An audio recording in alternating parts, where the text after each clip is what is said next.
Nashville.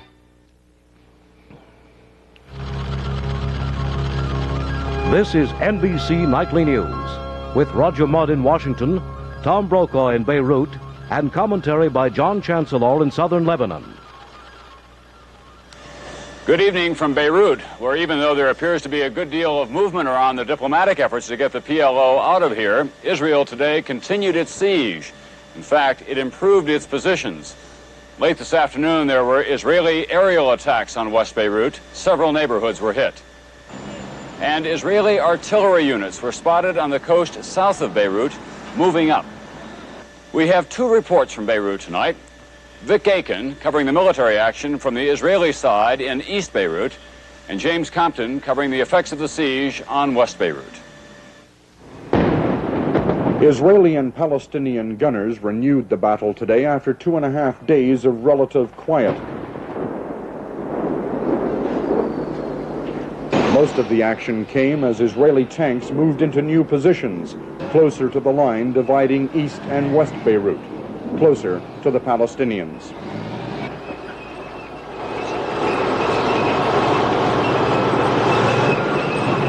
Israeli foot soldiers darted across exposed ground. Palestinian snipers have been active here.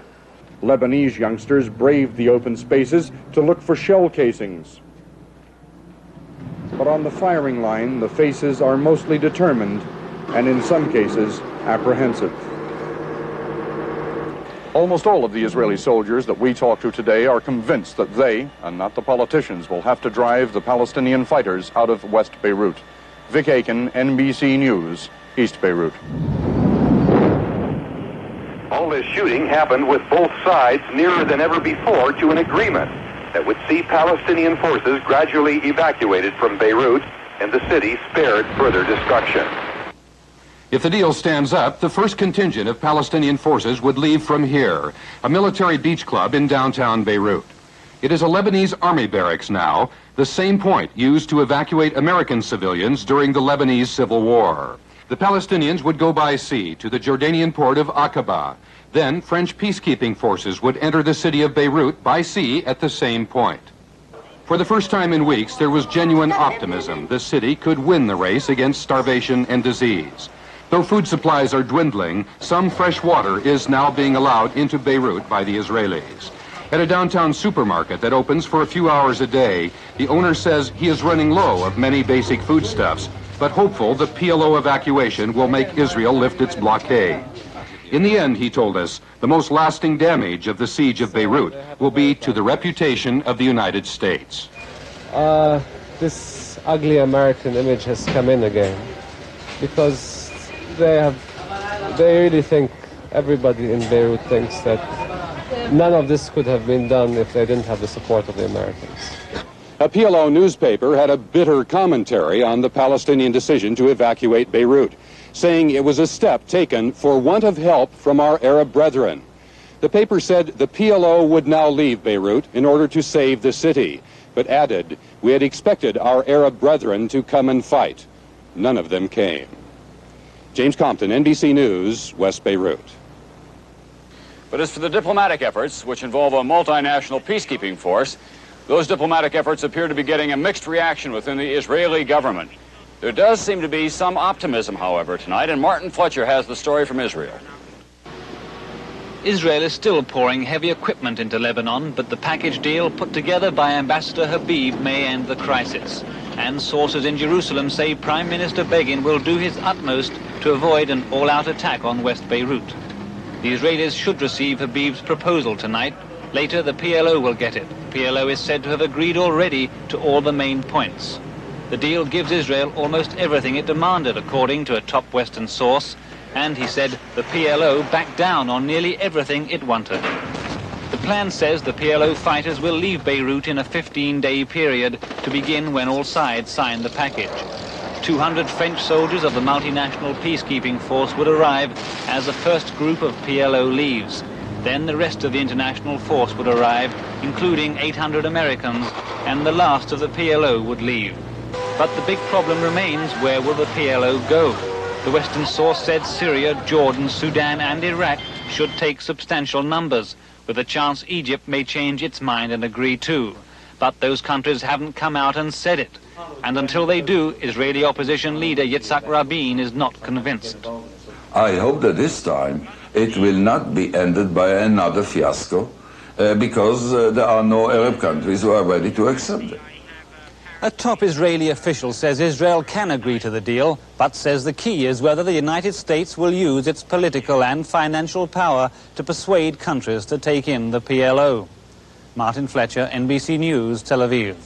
Recently, Israeli Prime Minister Begin told a group of American Jewish leaders that once this war with the PLO is over in Lebanon and there is peace to the north of Israel and peace to the south with Egypt, he'll arrange package tours back and forth. Well, in fact, today, the first tour of southern Lebanese left for Israel. I'll be back with more from Beirut later in the program. Roger? The U.S. government today formally protested to the Israeli government what it said were 3 separate incidents of harassment of the U.S. military. One was the repeated buzzing of 2 U.S. helicopters by an Israeli jet. The Begin government apologized today, saying it was a routine checking out of an unknown aircraft. And Bernard Kalb reports from the State Department this evening that the Reagan administration apparently has decided that Ambassador Habib has struck the best deal that can be had, and that by revealing so much of the details, the administration hopes to build up hope for the settlement, thus bringing pressure on both the Israelis and the PLO to conform.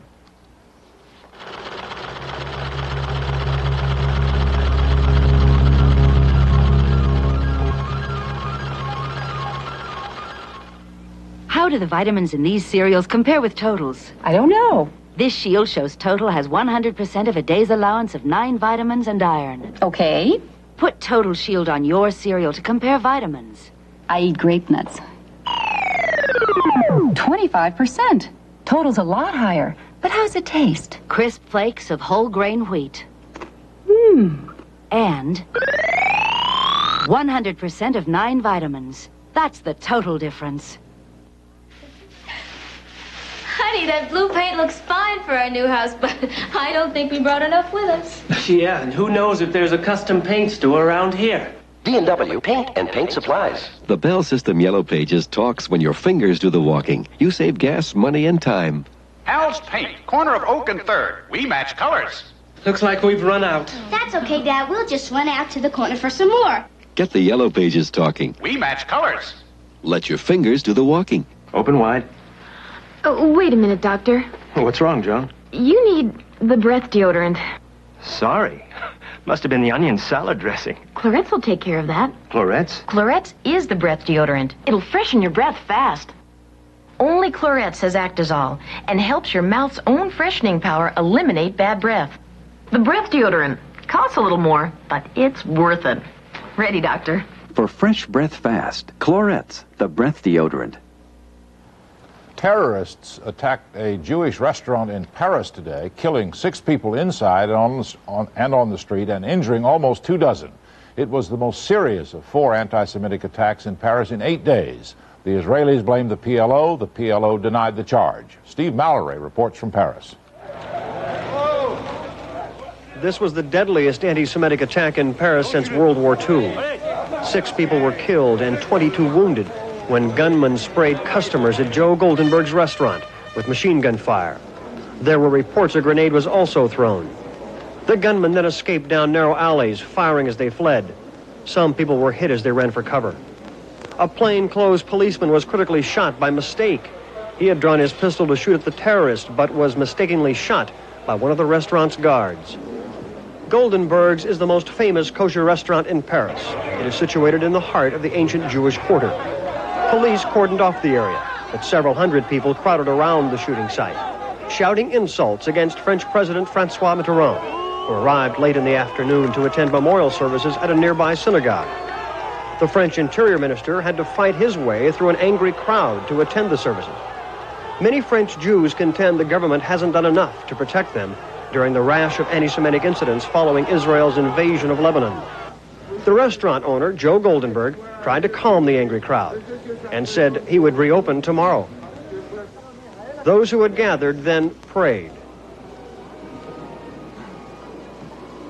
Steve Mallory, NBC News, Paris. A Texas truck driver armed with 2 guns went on a deadly rampage in the Dallas suburb of Grand Prairie this morning. Before police finally shot him dead, he had killed 6 people and wounded at least 4 others. Ed Martell of KXAS has a report. It began here at the Western Transportation Company about 8 this morning. Police say 46-year-old John Parrish was angry over being banned from driving a truck for the company. Armed with a rifle and pistol, Parrish shot and killed his supervisor and 1 other person. He then drove a truck to GM International, another trucking company, killed 1 more person, then went on to a Jewel T Company warehouse and killed 2 more people. From there, he stole a tractor-trailer, crashed into a police car, and emerged from the wrecked truck shooting. He was killed by police. The entire incident was over in just 25 minutes. They finally killed the guy, I guess, or he killed himself or something. But he deserved it. Because this way he can't plead temporary insanity and get out in 2 years. Several people were injured, including a police officer critically hurt when Parrish rammed the police car. Total dead 7, including the man who started it all. Ed Martell in Grand Prairie, Texas, for NBC News.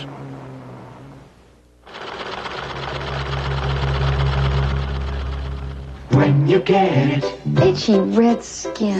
Get Cordaid, Cordaid. When you get it, darn bug. Get Cordaid, Cordaid. When you get it, oh, touch of poison ivy. Get Cordaid, Cordaid. Cordaid gently works with your body's natural defenses. It's all you need for the relief of dermatitis and other minor itches and rashes. When you get it, itchy eczema. Get Cordaid, Cordaid. The Uniroyal Tiger Paw gives you a jump on that tough, twisting road in any weather. The Tiger Paw's tough, all-weather tread helps you grab that rainy, slippery road and keeps right on purring. To tame that road, it takes careful driving and the steel-belted Tiger Paw. Let it loose on your car.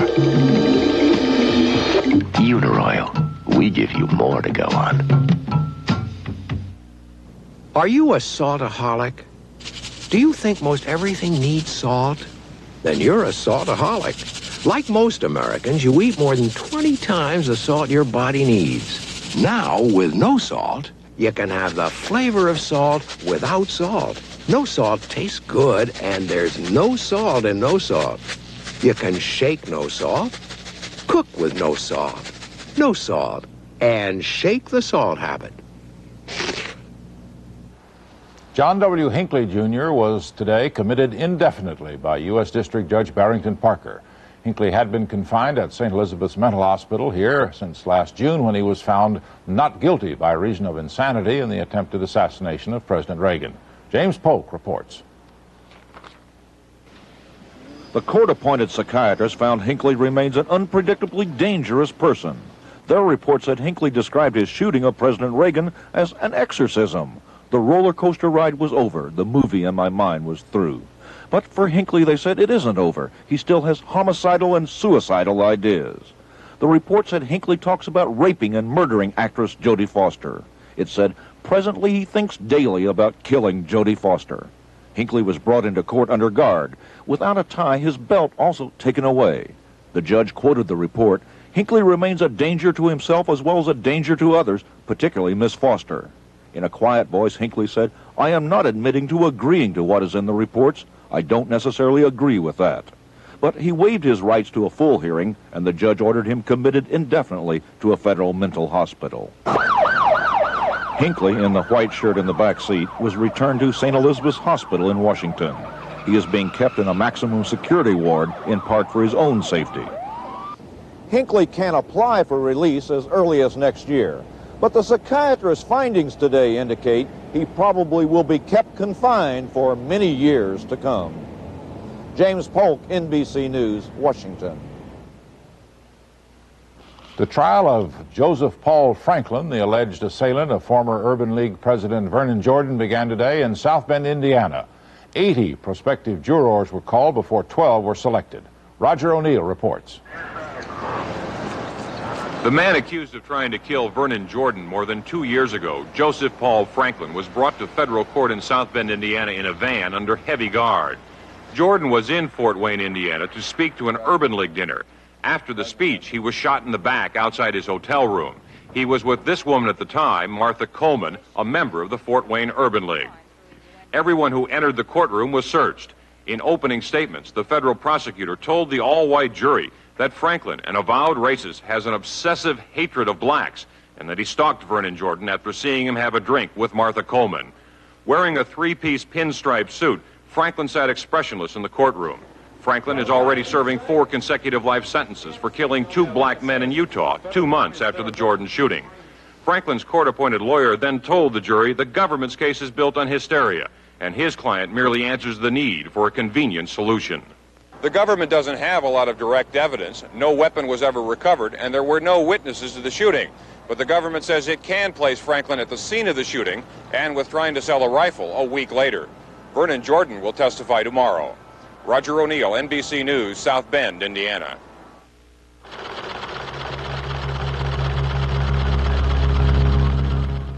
You can't let a simple headache interfere with the joy of life, get in the way of your day. The joys of this world belong to the fighters. Let Anacin help you fight headache pain and win. I met with Anacin's research scientists. They told me how, very simply. Anacin helps block pain, just stops it, so you can forget about it. When it comes to pain, be a fighter. You can, with Anacin. Fight headache pain and win.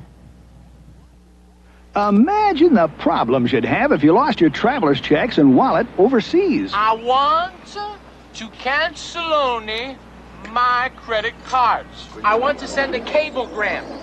Rapido Speedo. Hello? I have no cash. If you want the only traveler's check with 5 services to help protect your vacation, American Express is worth asking for by name. I should have asked for American Express. Prego. Paladin presents Martha Ray, comedienne, denture wearer. Getting that big laugh takes something extra. And getting my denture sparkling clean takes something extra. Extra strength Paladin Green. Watch, tough lab stains. Now, extra strength Paladin. It's fantastic. Gets tough stains clean, even in between. So take it from a big mouth. Extra strength Paladin Green gets tough stains clean. The lobbying to win the $99 billion tax increase began in earnest today at the White House. Last week, the administration was stunned when a revolt of conservatives opposed to the tax bill surfaced. John Palmer reports. The president intensified his campaign to win converts for his controversial $99 billion tax increase, inviting a group of Republican congressmen to the White House. But Mr. Reagan's biggest convert, Lynn Nofziger, was already inside. Nofziger, who left the White House last January, rejoined the administration today as an unpaid consultant to marshal public support for the tax legislation. Just 5 days ago, Nofziger and some other conservative supporters of the president endorsed this statement opposing the tax increase. Nofziger explained his flip-flop by saying the president had convinced him that the tax increase is necessary. Nofziger also had a political motive. If it doesn't pass, it tells a lot of people that Ronald Reagan has lost control of the Republican Party. At the same time, Budget Director David Stockman was out on the White House lawn, aiding the campaign, telling reporters the tax increase is needed to bring down the federal deficit and lower interest rates. To win the tax battle, letters are going out to Reagan supporters, scores of congressmen will be invited to meet with the president, and the White House is considering what it hopes could be its trump card, a nationwide television appeal by the president. John Palmer, NBC News, at the White House.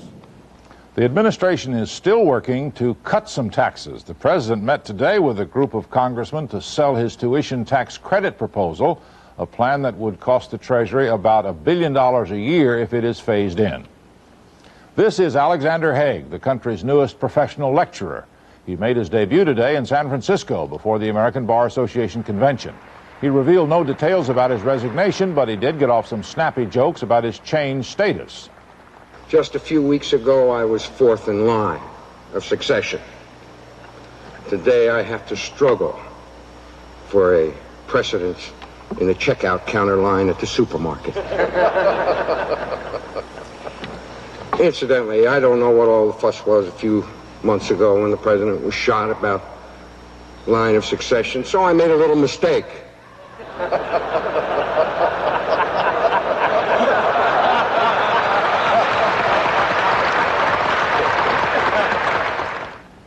Haig was paid $20,000 plus travel for his 34-minute speech, which is probably a lot more than his enemies, Vice President Bush and Chief of Staff Baker, will get for a speech when they leave office. Tom? In his commentary tonight, John Chancellor talks about the problem with the Palestinians who will stay behind in Lebanon, even if the PLO leave Beirut. The world has its eye on Beirut and what's happening there, but the real Palestinian problem is to be found in places like this. There are a lot of them, but this one is typical. It's the Rashadiyah Palestinian refugee camp in southern Lebanon, partially destroyed by the Israeli army because there were PLO fighters here. The PLO is gone. The refugees remain. Some of these people came here to Lebanon in 1948 during the fighting in the Israeli War of Independence. That's how the Palestinians became refugees. When the Arabs attacked the Israelis, these people ran away. They became displaced persons 34 years ago. Remember that phrase? There were millions of displaced persons after World War II, and most of them, whether they liked it or not, found home somewhere, but not the Palestinians. The Israelis share some of the blame for that, but what is also true is that other Arab countries wouldn't take them in. Wretched Palestinians in the camps were useful to the Arab cause because they made Israel look bad. So the Palestinians, among the most literate in the Arab world, lived in the camps. The brightest and the best got out, but most of them lived as wards of the United Nations. Arab countries paid the least for their support.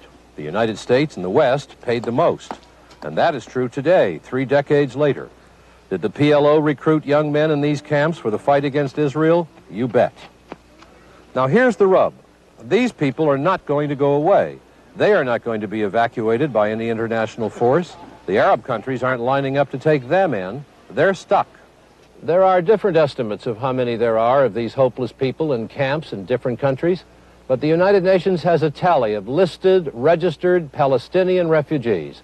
There are 1,900,000 men, women, and children on that list. The criticism of Israel for the continued attacks on West Beirut has not escaped the attention of the young Israeli soldiers who are doing the actual shelling. Today I spent some time with this Israeli tank unit, which is snug up against the line dividing East and West Beirut. They spent the morning shelling West Beirut. The crews are tired. They've been involved in the action nearly every day since the war began, and this unit alone has lost a half-dozen men. They don't like the criticism they've been getting for hitting West Beirut so long and so hard. If the world would come here and see and speak to any Lebanese person that they may choose, 99.9% of them would say that they are, not only they want us to go in, but they're dying for us to go in. If you are not in the war, you can't see it. Understand? Because they sitting there, they don't know what all about here. And they heard in the news, so they speak. But when I'm here, I see it, I feel it, so I know what I'm doing. Look, one of them and one of the friends are killing my friends in Israel, a little child.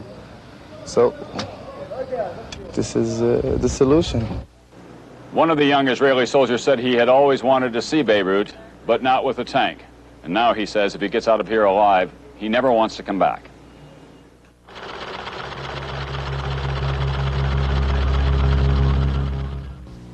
This jar is in almost every country in the world.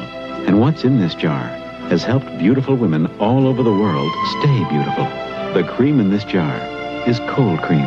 The name on this jar is Pond's Cold Cream. And what's in this bottle is the island secret of softer, younger-looking hands.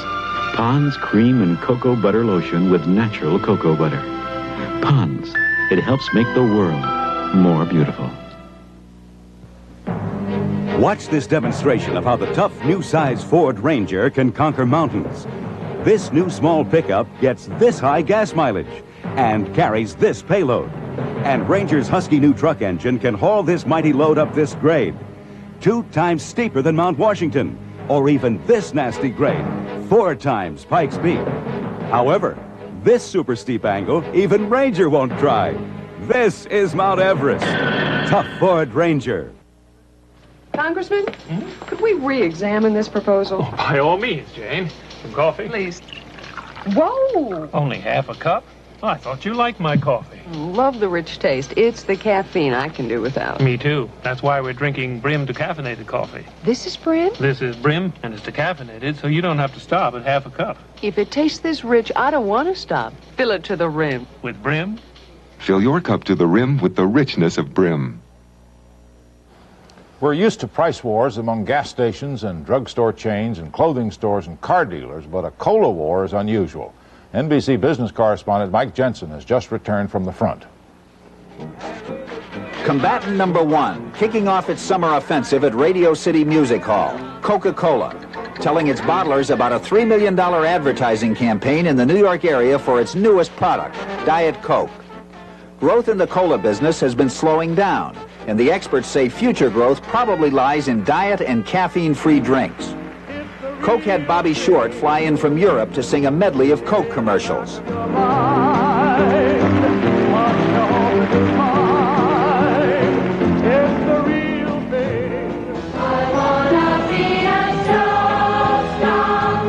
And of course the Rockettes were there.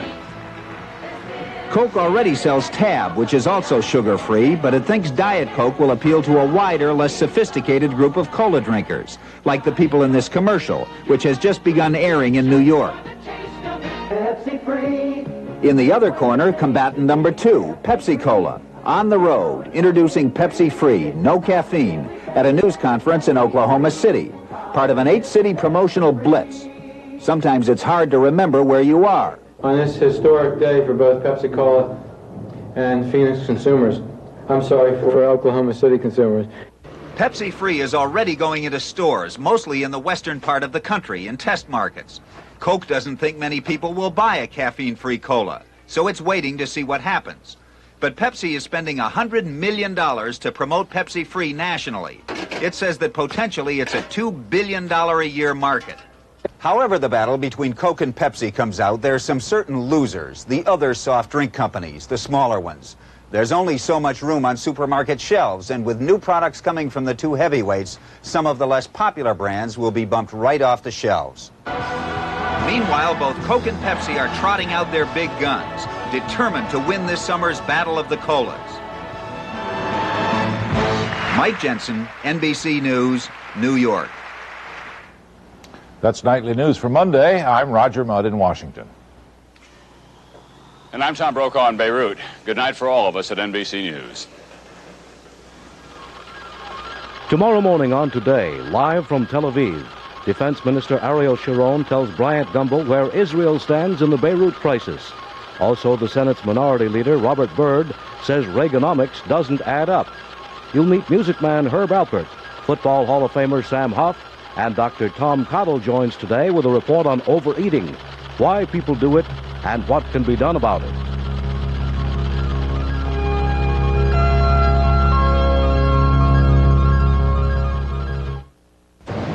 Taxi! How do you get a taxi in this town? You have to watch NBC. Taxi, the Emmy award-winning comedy, is coming to NBC this fall, Thursdays at 9:30, 8:30 Central and Mountain. Same time, better station. Coming up in just a minute on The Scene at 6, Metro Police vow to crack down on neighborhood violence. And some MTA bus riders will be looking for another mode of transportation before the month is out. Also in the news tonight, state revenue figures show the state off to a bad start in the new fiscal year. And in part one of her Unit 4 series on dental health, Ellen Schumann looks at gum disease and its consequences. These stories and more news coming up on The Scene at 6. Hi, this is Tim Larson on the Kenai Peninsula in Alaska. All this week, we're going to show you what it's like up here in the summertime. When most people think of Alaska, they think of the great outdoors, and there's plenty of that up here. We'll take you fishing on Katchimack